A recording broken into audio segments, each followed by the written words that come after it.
I know that someplace in your life, somebody told you that you only get one chance to make a great first impression. This is true in life, and it is true in our writing, my friends. It is so true in our writings. Today, we are going to talk about your first page, the opening of your book. It is so important. It is important to your readers for sure. It's the first impression you make on them. It's their introduction to your world. It's probably your introduction to the main character that they're going to be rooting for the whole book. So it really matters a lot to your reader. It also matters a great deal to your potential future agents and editors and anybody who's made it far enough on your journey as a writer to actually have a completed project to put out into the world, to query, to try and get representation and publication. You know what I'm talking about. They only want to see the beginning, and it has to be just right. They're not going to know how great your story gets on page 20 when they're only reading the first 5 or 10, right? So that's what we're going to talk about today. I also want to point out that getting your first page right is not just important to the readers and the agents and the editors. It's really important to you. It is a really essential diagnostic, if you will, of where you stand as a storyteller. So we're going to talk about that too. I really want you to stay around to the end for that. Okay, we're going to look at what makes a first page hit it out of the park and what common mistakes to avoid. I hope this topic is exciting to you. I see a bunch of folks here live. I'm just going to open up my comments in case anyone wants to say hi and let us know where you're watching from. I want to take a moment also to introduce myself in case anybody's new to this live stream or maybe watching on the replay. My name is Mary Rosewood. I am an author myself. I've been writing professionally for decades. I have 14 published novels, all published by Big Five publishers. I am in the midst right now of doing the revisions on what will be my 15th published novel. And I've just been doing this for a long time. So I wear the badge of mentor with great pride. I've earned it. I don't have a long white beard like Gandalf, but spiritually I do. You know what I'm talking about. I bring my experience to you. I bring it to bear in all the advice and ideas that I share on this YouTube channel. I'm also the founder of Path of the Storyteller, which is my own platform for teaching and mentoring writers. And it's kind of an exciting week over at Path of the Storyteller right now because we are taking new students into the Path of the Storyteller program. If you watch this YouTube channel at all, you hear me mention Path of the Storyteller. If you hang out in the comments of these live streams, you see lots of Path of the Storyteller folks. So you've probably heard about it. But if you haven't, just go over to the Path of the Storyteller website today and click the link to learn more about the program itself. There's a lot to say about it, and it's all there. And there's also a link that you can use to book a call with me because I know it can be a really big decision to hop into a writing program. You want it to be good for you, not you want it to lift you up, not tear you down, right? And so I really like to connect with folks who are coming to the program and get to know them a little bit. So there is a link on that enrollment page to book a call with me. Please take advantage of it. I really, really, really like to get to know my students, and they're writing very, very well. Oh, Miye has left a comment. Let me just say a quick hi to Miye. It's so nice to have you here. It is... I've got some thumbs up happening. That's all really great. Love it when you guys are here live. All right, let's dive into this content because I have a feeling that it speaks to a lot of you. It speaks to kind of an insecurity that we have as writers about knowing whether we are making a good first impression or not, right? If you have questions or thoughts about that you want to share in the comments as we go, I love it when you do that. We'll try to address them all before we wrap up today. So I want to start by quoting a very well-known teacher of writing named John Gardner. John Gardner taught writing for many years. He wrote a couple of really influential books about writing fiction, and he has, I think, in the past been, sort of one of the go-to people about really good writing craft. I don't see people talking about John Gardner so much anymore, and more is the pity, because to try to get advice about how to write really good fiction from, say, all those screenwriting structure books out there, which is what I see writers bringing in to discuss, it's not as beneficial as you might hope. So a little shout out to John Gardner. And here's a quote from John Gardner, which I'll paraphrase it. I don't have the exact quote in front of me. But John Gardner said that it takes 5 words in a really well-written novel to suck the reader into what he called the fictional dream that the writer is creating for the reader. It takes 5 words for the magic to happen. And of course, the corollary to that is that it also takes 5 words for it not to happen, if the writer has not figured out how to do that. And our readers know this. They're expecting to be drawn in instantly. They want to be swallowed up by the fictional world. They don't want to keep slogging away until, I don't even want to say until page 2, page 3, page 10. They don't want to slog away to word 10. They want you to do the work for them. They want you, the writer, to be in enough command of your craft to make the magic happen right away. So that's what I want to talk about today. What is it that makes the magic happen right away? I've got a bunch of little bullet points to talk about, and I'm going to be really curious to know which of them resonate with you all. But I also want to talk about what I see not happening. And I lurk in Facebook groups for writers. I don't always lurk. If I've got something useful to add, I'll always offer it up. But I see this so much that writers who know, as well they should, I mean, I appreciate that they know this, that they should be very concerned with their first pages. They should be taking their first pages seriously. They want to get it right. So this is much to their credit. But so what happens in these kind of like peer-led groups of writers critiquing writers is people post their openings. They share their opening line, what they call their first line. It's usually 4 paragraphs or their first page. And they say, did I get it? Like, is this doing it? Does this have the magic? And, they're often given encouragement and, yay. And I am, with my more jaundiced mentor's eye, I go, oh dear, there's just a lot that's not happening. And I guess what I want to start out, how I want to frame this, is that I'm not talking about mistakes the way a lot of writers who are undertrained think of mistakes in writing. I'm not talking about grammatical errors or using the wrong vocabulary word, like using a word to mean something that it doesn't quite mean, the kinds of mistakes you would get corrected on at school, right? Far too many writers who haven't had real training in the craft of writing fiction are overly focused on mistakes. They'll say, here's my first page. Do you see any grammatical errors? Do you see any mistakes? What do you see that I can fix? And they may get feedback along those lines, but none of that has to do with what John Gardner is talking about and what I talk about, which is how to write really good, irresistible fiction.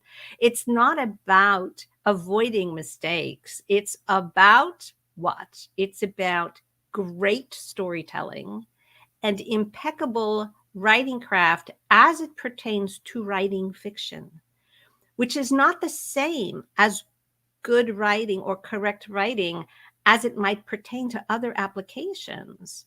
Writing a really good essay or a really good textbook or even a good news article is not the same as writing really good fiction. Fiction has to hold itself to quite a different bar, because what are we attempting to do in fiction? I have to go back just for a moment to John Gardner's quote, because what we're attempting to do in fiction, in his words, is to create a fictional dream. We are trying to weave a dream, right? Something that's not really happening, but is also happening in such a way, using language, which is the writer's tool, that the dream that we imagine in our writer's imagination, right, in our writer's creative space inside of us, we take it out like a little ball of energy, we put it into words, which are quite concrete.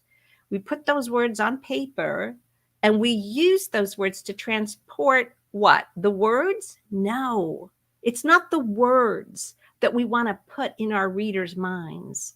It's the dream, right? The words are like a mere means of conveyance. So if those words are on the page and they're correct, it doesn't matter. Are they like carrying the dream from our mind across the ether somehow into the reader's mind, where they pop to life, where they actually disappear in a sense, because the dream is what the reader is experiencing. And what do I mean by the dream? The world of our story, the characters that we've invented, the story that we're telling. And so the reader is going to experience it not as like 80,000 words on so many pages, but as an experience that happened to them. Like we wake up from a vivid dream and we are disoriented. We're like, oh, wow, I thought that was really happening. Now I realize I was just dreaming. That sense of it really happening is the mark of great fiction.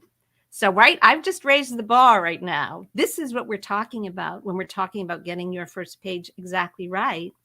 And it's why John Gardner is correct when he says it only takes 5 words, because either you're putting words on the page or you're putting the fictional dream on there in this like latent form that's going to ignite when it gets inside the reader's head. All right, now I framed this discussion. Let's begin. What does your story have to have on page 1? What do I like to see? When I think of writers really sort of nailed it, what's going on page 1? So the very first thing is that you have to start the story on page 1. You have to start telling the story on page 1.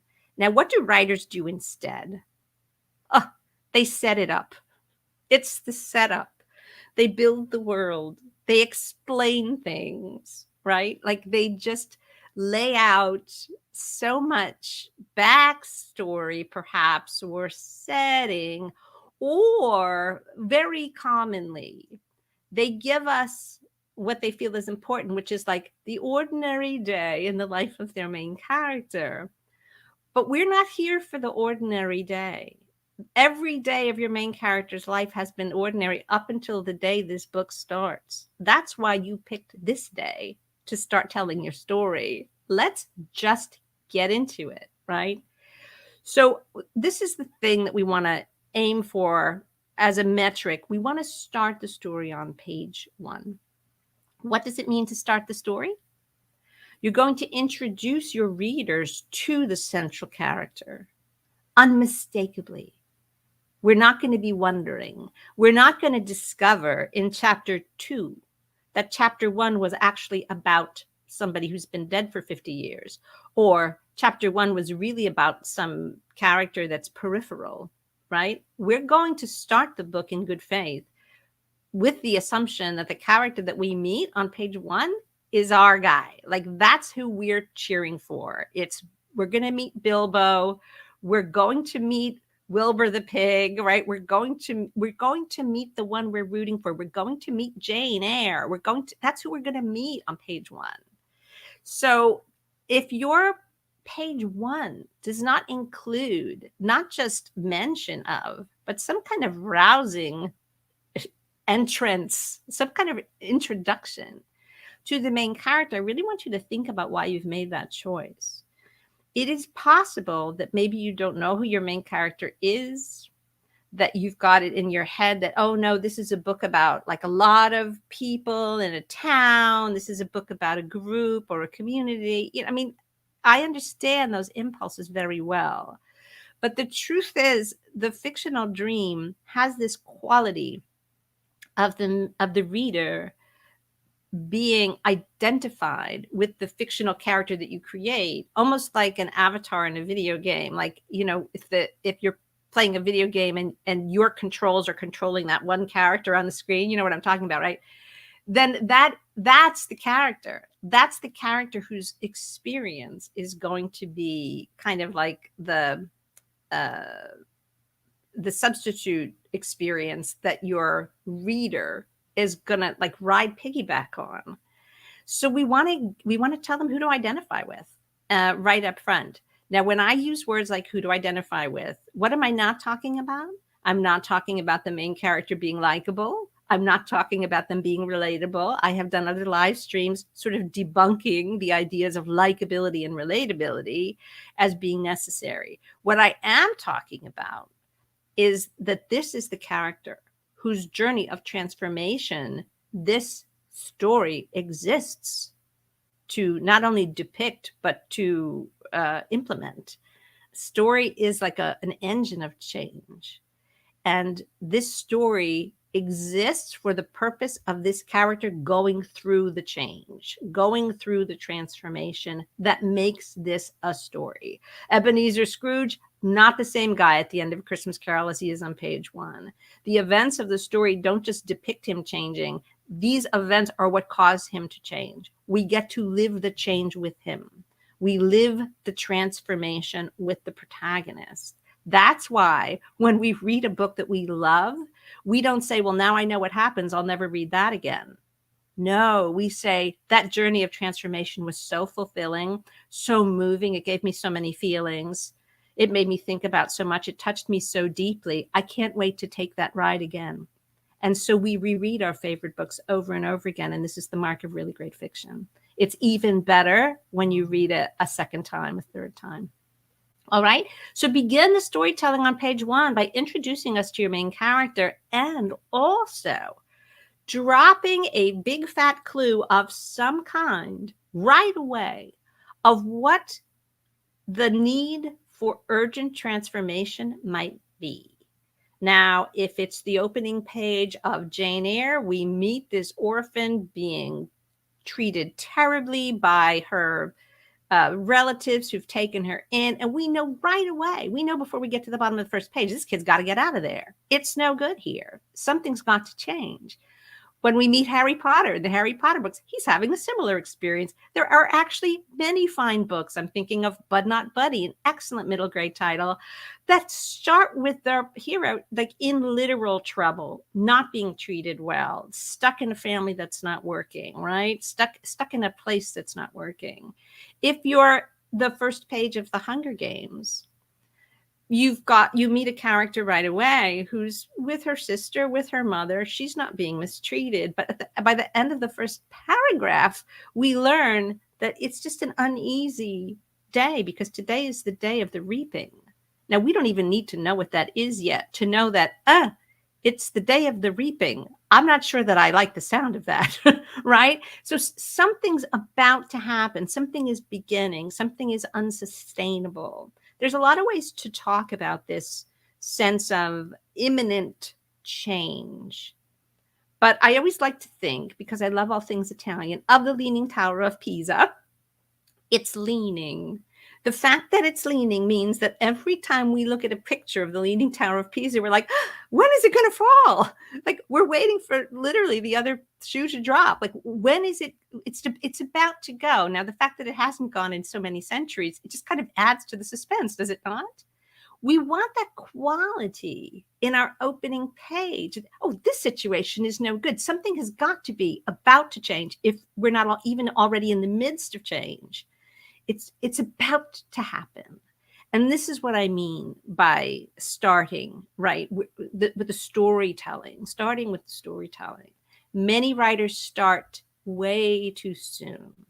They think that they need a chapter to set up the world, to set up the character, to set up the family, to kind of get us oriented, or to tell us what happened in the past 20 years, whatever. And then they start the story in chapter 2. These first chapters are very useful for the writer. They're a way of brainstorming backstory that might be relevant to the tale, but you cut them, my darlings. You just cut them. Get rid of them. Start with the storytelling. You can weave in all that stuff later as you need it, if you need it. But start where the storytelling starts. If you can do this alone, your first pages will pop and like they will really stand out from the pile. Okay. So this is really all about story structure. And so I've spent a bit of time on this one point, beginning the story on page 1, because story structure is both essential and complicated. And there is so much else to say about it. As I mentioned in the introduction, the Path of the Storyteller program is open. We spend 8 full modules. That's like 32 separate lessons dissecting story structure step by step. There's a ton to say. Right now, my focus is on what I want to see on the first page of your manuscript. And if you can get it in the first paragraph, you get a gold star. And if you can get it in the first line, you get like triple gold stars. Where's Papa going with that axe? Is the first line of Charlotte's Web, famously quoted. It's perfection. All right. There's a story. There's life and death stakes. We're off to the races. See if you can do that. Challenge yourself to do that. Now, a lot of what I'm going to say in my next kind of exhortations of how to really hit it out of the park on your first page are going to have to do with writing craft, right? Because what I just talked about was story structure, the storytelling. Now I'm going to talk about writing craft. And I always like to delineate those two things because to most writers, it's just all a big mush called writing. And that's not accurate. Okay. Your storytelling is your storytelling. It's what happens and why and what gets in the way. It's a journey of transformation. It's a lot of things that actually don't have to do with what words you use to express those things. Okay. You can tell a story in pictures. You can tell a story in dance. You can tell a story in pantomime. You can tell a story with no words whatsoever. So it's really important not to think that the story is the words. The words are what? That sort of magic carpet, that means of conveyance that put this great story, this fictional dream, in the reader's head. So having made that distinction, we must talk about the words. Because when we are showing somebody our first pages, our first page, right, we're showing them the words. So we're not showing them the dream directly in our heads. They can't get in there and see it. We're showing them the words that we've put on paper. So are these words doing a great job of bringing that fictional dream to life and conveying it to the reader in such a way that it does not feel like words on a page, but it actually brings the dream to life in their mind? So this is the irony. We are going to work so hard to master writing craft, and we do have to work really hard at it. We have to learn the techniques of good fiction writing craft as opposed to other types of correct writing. And then we have to do all the work of implementing it. And this does not happen in a single draft, my friends. This happens through revision. But in order to know what to revise, you have to have a command of the technique, right? Otherwise, you're just looking at words on the page saying, I don't know, I'll just move them around. And this is where writers get stuck. So what I'm going to talk about now is some really particular things about writing craft. You have to understand pace and compression to write a really good first page. So let me talk about this. Pace is speed. And one of the marks of skillful writing, the kind of writing that John Gardner would say, that's it, I see in the first 5 words what I want to see, is that it's quick and it has pace. And I guess I shouldn't say it's quick. It moves at the correct tempo. It goes at the right pace, because obviously the voice of one book and the voice of another book may be very different. The voice of a Jane Austen novel and the voice of an Ernest Hemingway novel are different, right? So we don't say, well, there's one pace that's correct. Jane Austen may take a little bit longer. She may be, use a little bit more charm and a little bit more humor and a little bit more, frippery to get us into the world of the story than Hemingway does. But it isn't slow. It moves at the correct tempo for this story, for this voice. Now, how do we establish pace? Well, first of all, we have to discipline ourselves that we know what's essential to tell the story that we want to tell, to get it started, and only include what's necessary. So one of the first considerations of pace is just simply not to include things that are not urgently necessary to get the story moving. If it can wait until page 3, please let it. Maybe it doesn't need to be in the book at all, right? So you have to know what actually is necessary to communicate the story, and don't be afraid to leave things out. Save them for when you need them. You may discover that you don't need them at all. So that's what I mean by pace. Another thing that I see a lot is writers who begin a novel, page 1, with these enormously long paragraphs. Now, I love big words, long sentences, semicolons, big paragraphs. I don't shy away from any of that stuff, and I write middle grade. I know that if I do my job right, my 11-year-old reader is on board for all of it. I know this from experience, right? So I can say it with confidence. But it is a very big ask on page 1 of any book for any reader of any age to say, here's page 1, and it is a single unbroken block of text. Good luck, reader. It's almost like you're saying, I dare you. I dare you to dive in to this block of unbroken text. Now, I look at this and I think, well, if you've really, really nailed it and you really know what you're doing and you've got, if you can make it work, fine. But that's not what most of the time I see. What most of the time I see is that a writer is like throwing in everything plus the kitchen sink into their opening because they have the right impulse, but the wrong technique. The impulse is, welcome to my world. I want to make it so vivid for you. We're just getting into my story. I want to just make it so vivid. I want to make it physically vivid. I want to make it emotionally vivid. I'm just going to put in everything I can think of. And so they end up with like lots and lots and lots of stuff. And so the paragraph just goes on and on. And I just want you to put yourself in your reader's shoes, which is always like really important part of our job as fiction writers. Put yourself in your reader's shoes. Wouldn't you rather see on page 1, like some organization of meaning? Because that's what the paragraphs are. They've organized the meaning of what's happening for us. Whether there's dialogue or not, it's still the paragraph breaks indicate that there is a progression of meaning, right? Something's happening, and it's enough happening to motivate a new paragraph. Oh, a new paragraph, a new idea, a new piece of information, a new event. If there's dialogue, great, because then you've got a new speaker, a new speaker, a new speaker. It's just far more inviting to enter into a situation that's organized and coherent and shows sign of progress than it is to just dive in to what's like a bottomless dark well, right, of this unbroken text. So be sensitive about these things. Be sensitive about pace. Break up your first paragraph on your opening page. Don't build a brick wall for the reader. Unless, if you've got a hugely compelling reason and you've made it work. I had a wonderful mentor years ago who always said, good shuts everybody up. Good shuts everybody up. So if it's good, no one's going to complain about it. But this is most often just a writer who has been undisciplined. So that's enough about pace.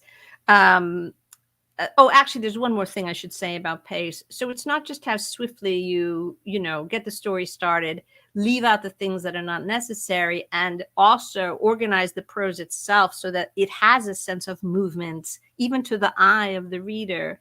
But also look at how swiftly you're revealing all types of information, right?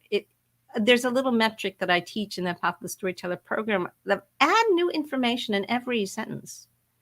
If you write a sentence that reveals a little something, and then you write a second sentence that finds a different way to reveal the same thing. And then you write a third sentence that finds yet a different way to basically communicate the same thing.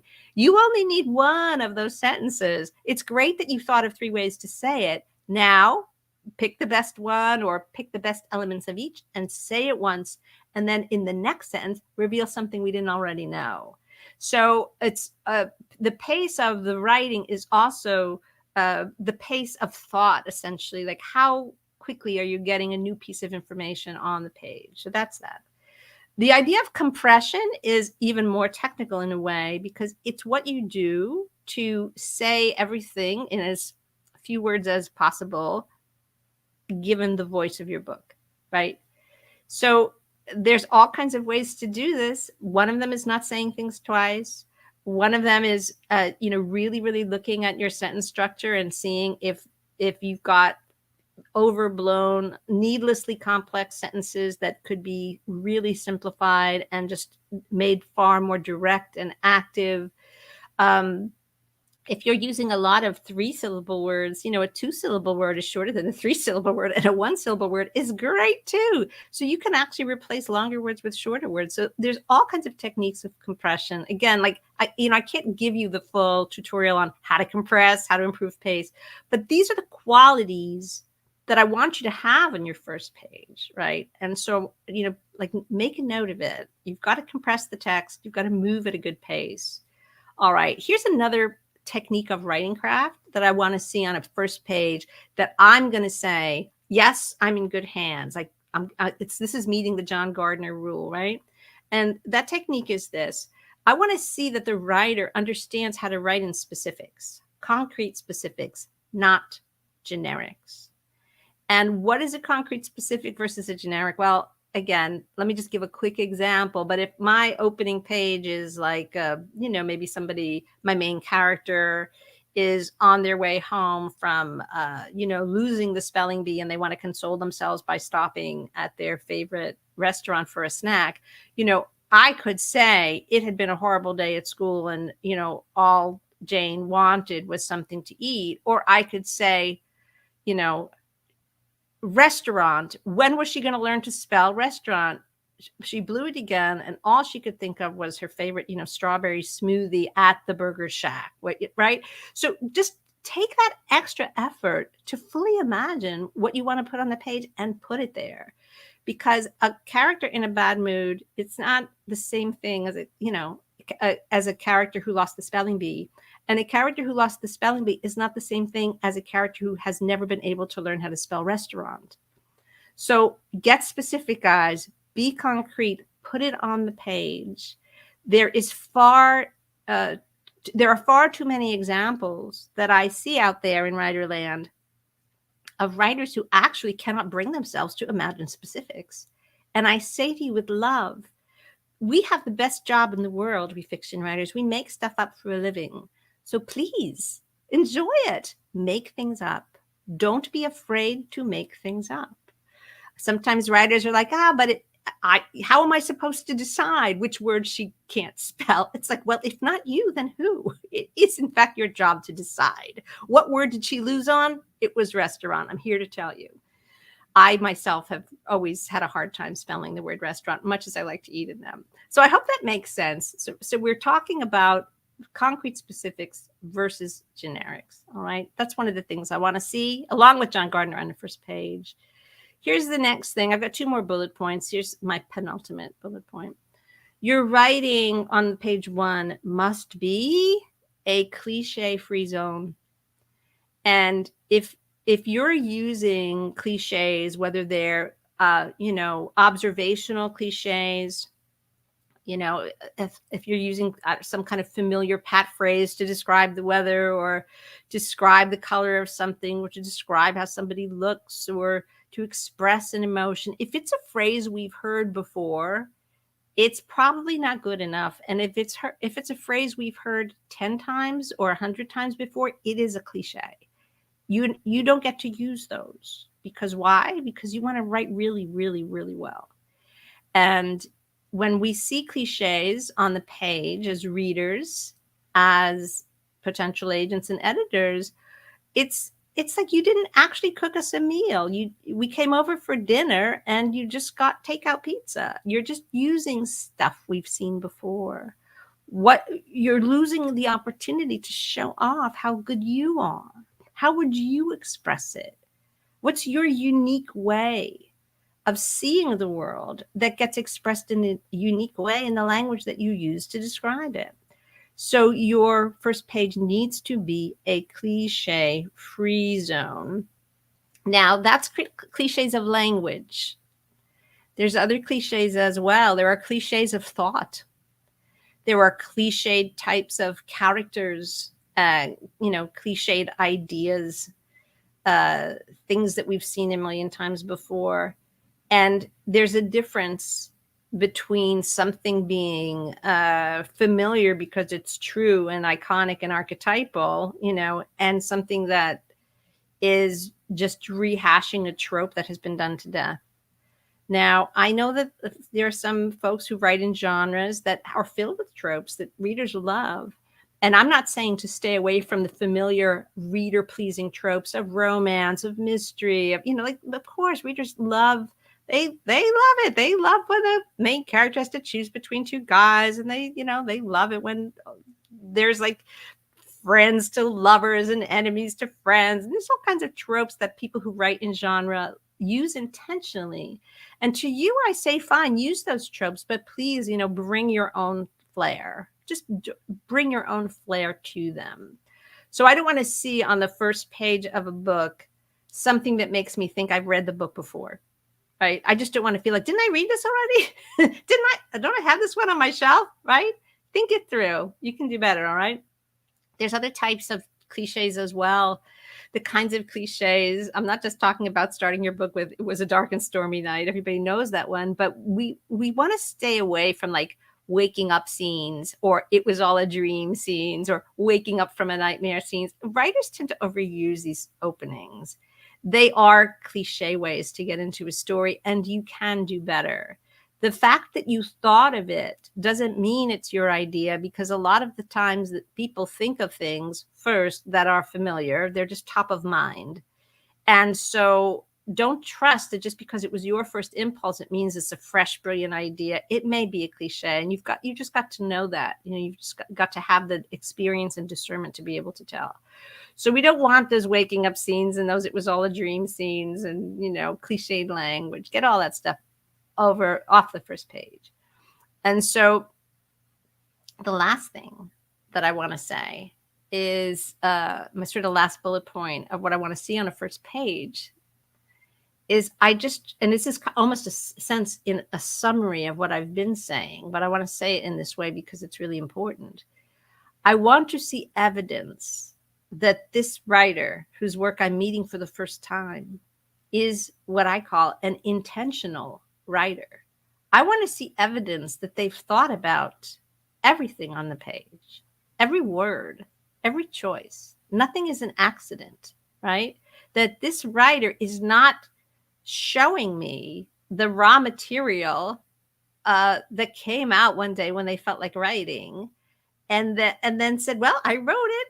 I wrote a first chapter. Let me show it to people and see what they think, right? This happens an awful lot. And really good fiction writing is totally intentional. It's as intentional as every time a great pianist presses the key on the piano to get just the right note. It's not like random mushing around here and hoping it sounds good. It's very intentional. And so as skillful writers who are going to aspire to this level of quality that folks like John Gardner and yours truly kind of exhort you to do, you have to understand that every word on the page of a novel is a choice. It's something you picked. And it's probably something that you picked after examining 10 other options, right? So I want to see evidence that this writer has reached the level of professionalism that what they're showing me is intentional. It's intentional. So I hope that makes sense. And and it's going to lead me to my conclusion, which is this. You can't be an intentional writer if you don't know how to revise, because writing is not one and done. Writing is a process. It is a process of imagining, of exploring, of brainstorming, doing research, drafting, or maybe even pre-writing, drafting, revising, revising. Why is there so much to it, right? It's a complicated thing to create. A novel is not something that just falls off of a tree, right? It's a really complicated art form. It's not a natural art form. It's quite unnatural, and yet story is natural. So that's great, right? So we have something really great to hang our hats on. But a lot of times writers are struggling with the storytelling, and they don't plunge into fixing that, and because they decide that what they really want to do is keep revising the words. So if one of the things that is not working, or you feel could be stronger on your first pages, is that you have to discipline yourself to start telling the story on page 1, I want you to know that you have to fix that first. There's no amount of impeccable writing craft that's going to make your page 1 soar if you don't know what story you're telling. And I mean, this is just really the hallmark of my teaching and my philosophy about being a good writer. You've got to fix the story first, right? And so to just review what I was saying, your main character with some urgent need for change. That's what I want to see on page 1 above all. Do I want it impeccably written? Yes, I do. But I really want to see the storytelling first. I often, when I do these live streams, direct folks to a free download that I have. That's a bunch of writing prompts that are based on story structure. I'm going to include that link below in the comments below the video in case anybody needs that link. It'll really help you start to think in terms of what happens, right, rather than how it's expressed. So you have to fix the storytelling first. But when it comes to the writing craft, which is basically all the other bullet points that I shared, right? Story structure was begin to tell your story on page 1. I also said you need to understand pace and compression. You need to understand how to write in concrete specifics, not generics, that your writing's got to be a cliche-free zone, and you have to show evidence of intentionality, that every word is chosen. All of that has to do with writing craft. And so what I want to say here it's just really important is that none of this happens in our drafts. It may not even happen in our first few drafts. It all happens in revision, right? When it comes to writing craft, this quality of intentionality is something that is achieved by careful, patient, well-informed, technically skilled revision. That's where it happens. And so it's a little bit problematic to me. And I know everybody wants feedback and everybody wants encouragement. I want feedback and encouragement too. Everybody does. But it's one of the reasons that I'm not such a huge fan of what I see, which is that writers write a draft and they really want some validation quickly. And so they take their somewhat unrevised or maybe completely unrevised draft and they show it and they put it out there in the world. And they're like, what do you guys think? This is my first page. This is my opening. What do you think? What do you think? What do you think? And the reason that I say this is that everybody's first drafts are going to be what? They're going to be filled with cliches. They're going to be in need of compression. The pace is going to be too slow or too fast. Some writers tend to be too skimpy in what they reveal, and they're like leaving out essential things the readers needs to know. Things are going to be generic rather than specific because it's such early days of the project that the writer has not yet imagined. They don't have the answers to all these questions, like what word did she miss at the spelling bee to lose it? Like they just haven't thought of it yet. It takes time to imagine a whole world. It takes a lot of time and effort to imagine every detail that brings the world to life in the reader's mind.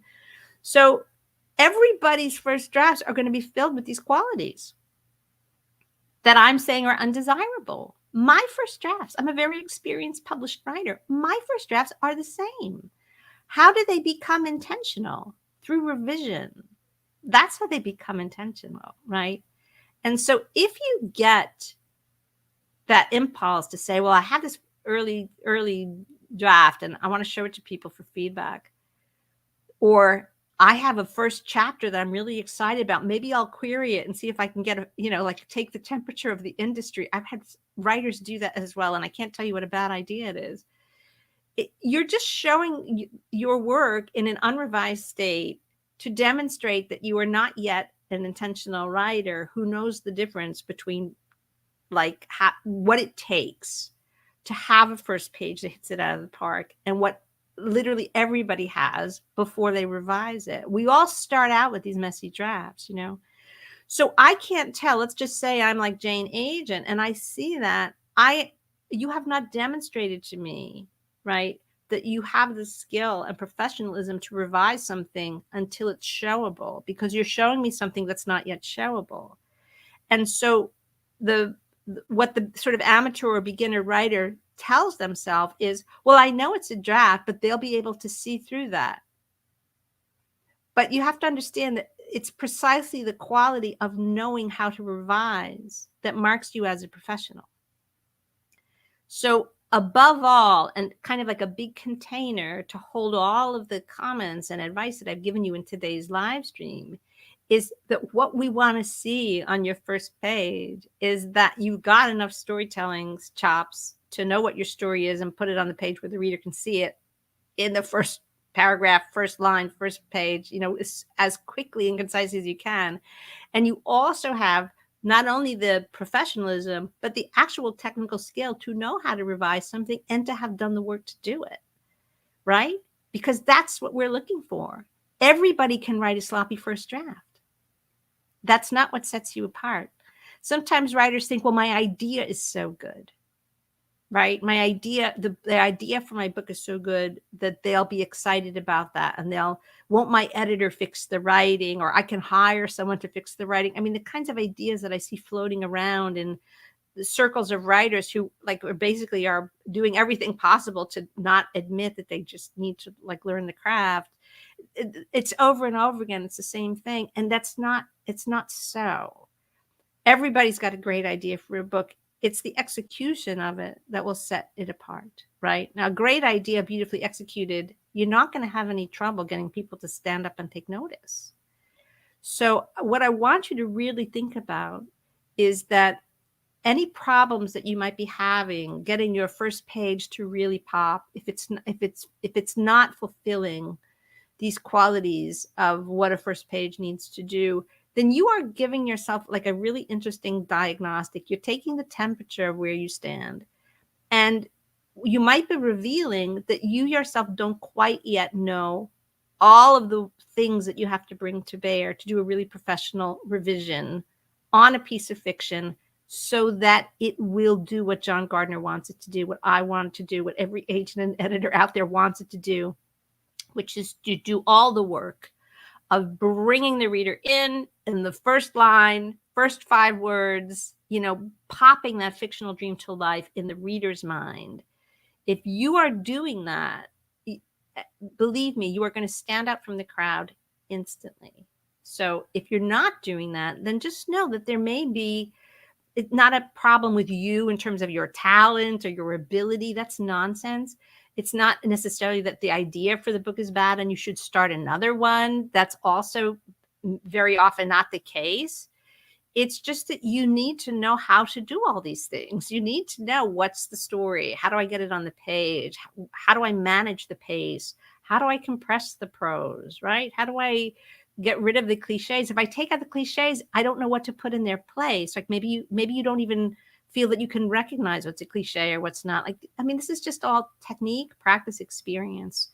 And you can learn how to do all these things, but you must learn how to do all of them in order to be able to do all of them. So, and I say this with love. I don't really mean this to be, discouraging. In fact, I mean it to be quite the opposite, because what happens is when writers they continually put these sort of half-baked drafts out into the world because that's as much as they know. They've like hit the ceiling of what they know to do with it. And they keep putting these like half-baked, unrevised, kind of sloppily written, they're still basically drafts out into the world. The writer doesn't know how to take it any further, and they mistake that for it being finished. They've reached their limit of what they know what to do with it, but the thing is still a draft. It's not finished, right? And they put it out into the world, and they don't get the results that they want. Nobody asks for the manuscript, right? Nobody, or people might ask for it and nobody takes it, or they independently publish it without really vetting it properly, and nobody buys it and nobody reads it. And I mean, it's just heartbreaking, right? Because these are writers who have worked really hard. I know as well as anyone could how much work it is to write a novel. It's so much work. And if you've done the work, then that's proof positive that you have the passion for writing like in you, and you deserve to reap the rewards of it. You deserve to write well. You deserve to be delighted by your own work. You'll be able to know when it's good because you'll read it and you'll say, hey, this is this is like my favorite books. Other people will read it and they will say, wow, agents and editors will absolutely respond to it. If it's a professional level, it is going to stand head and shoulders above what's on their desks, right? So you deserve to get to that point. So this is why I say I want this to feel empowering, because the loop, the sort of endless loop of taking work to a certain level, but it's still kind of like a draft, putting it out into the world, nobody likes it, you're not getting traction, it's just not getting what you want out of it. Like, you can get stuck in that loop forever, right? Writers get stuck in that place for years and years because they're just not able to kind of lift their heads up above the fog of it and say, oh, wait a minute, I actually can do something about this.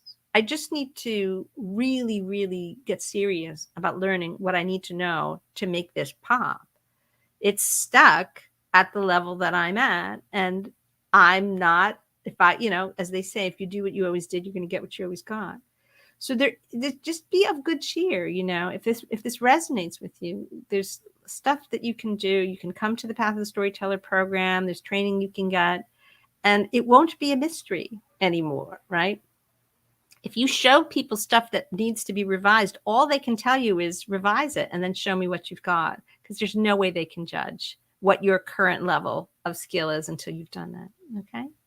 That is what John Gardner is talking about. That sense of being in good hands is palpable in the first line because of all of these qualities that I'm talking about. All right. So I hope this was of interest to you guys. I hope it feels helpful, relevant, gives you something to think about. I am going to look over at the comments to see if anybody has any questions about any of this stuff. I mentioned a lot of technical stuff today. So if you have any questions about it, I'm happy to try to explain. I know that it went by fast, but I just want you to know that, when we talk about compression, say, or pace, how to manage the passage of time and things like that, how to, these are all things that we spend like whole lessons on in the Path of the Storyteller program. Like, there's just a lot to say. There's a lot to look at in terms of examples. And, we have exercises that we do that allow everybody to actually practice doing it. So it's really broken down. And it takes that much patience to learn something new. And I guess maybe that's a last thing that I want to say that's kind of encouraging. It's not something that you will be able to learn quickly just by reading a good book. It's not the same thing as having somebody break it down for you, explaining it to you, giving you like examples for you to actually practice it so that you can see, oh, I see what I've been doing wrong. Oh, now I get to practice it the right way. Like, breaking any complicated task down into its steps it's just how we master it. We can't master it in a single gulp. It's not a realistic pressure for you to put on yourself. All right. So don't think, why haven't I figured it out? Like, because this is not something that, it's not a fair expectation. I am going to welcome Constanze's comment here. I have nothing written so often than first pages, over and over again, shorter, faster again, longer again, faster. It's tough, and it lasts till I am satisfied. Constanze, that is such a great evidence of being an intentional writer. And when you say, this is such a great point that you bring up, that I think I understand what you mean here, that you spend more time rewriting the first pages than anything else. That is great. That's so good. Because why? Because our first pages have to be the exemplary experience for the reader. It truly is the first impression. And what happens often is, as we write a novel and we write the whole thing and we revise the whole thing, now that we've got the whole book kind of worked out at a pretty high level, we can go back to the opening and we can say, now I know what to plant in the opening. Like the vibe of the book, maybe some feeling of where this is going, right? That sense of that Leaning Tower of Pisa, just kind of leaning forward into the book. It's often a much deeper and more nuanced understanding of the story that we're going to tell that enables us to do that on page one. And we don't have that deep and nuanced understanding until we've actually written the whole book and revised it a couple of times. So it's actually quite common and a good sign of your own sensitivity to the work, Constanza, that you feel compelled to go back and really work over the opening again and again. So much has to happen so swiftly in the opening of a book. Here's another comment that Constanza has left. It takes time to invent a whole world. Thank you for that sense, dear Mary Rose. My dear Constanza, you are so welcome. You are so very welcome. And we are mere mortals too, right? Imagine how long it takes us to invent a whole world. Facebook user is here. I'm not sure who you are, but I'll find out later when I pop into the Facebook group and see who is there. Interesting and helpful. I'm glad you found it so. You are very, very welcome. All right, gang, that's enough for today. I hope this was of benefit. I really enjoyed thinking about this and sharing my thoughts with you. I hope that if you have things you want me to talk about in future live streams, that you will pop them in the comments below. I know you're struggling in your own writing. There are probably things that you want to learn more about, and I'm here for you most Wednesdays at 1 p.m. Pacific time on YouTube. If you're not a subscriber to the channel, please subscribe. It's helpful to me, and this way you will get notified promptly whenever I schedule a new live stream or new content goes up on the channel. And let me just say one more time, the Path of the Storyteller program is here for you. You do not need to reinvent the wheel, and it's open for enrollment right now. And I would love to see some of you who've been coming faithfully to these live streams take the plunge. I know you've been lurking around the program for a while, and it might just be the time to do it. It's just such a super program. It's got a lot of things in it that you need to know. And I am there every step of the way. This is not a like, welcome to my program, I'll see you later. I'm there every week going live with the students, answering questions, doing live coaching. It's really, really fun. We really have a very, very tight and warm community, and I would love for you to be part of it. Okay, so head on over to www.pathofthestoryteller.com. I'll put the link below too, just as a little nudge. All right, gang, thanks so much for being here live. It's always great to spend time with you. I will see you next time. And until then, happy writing.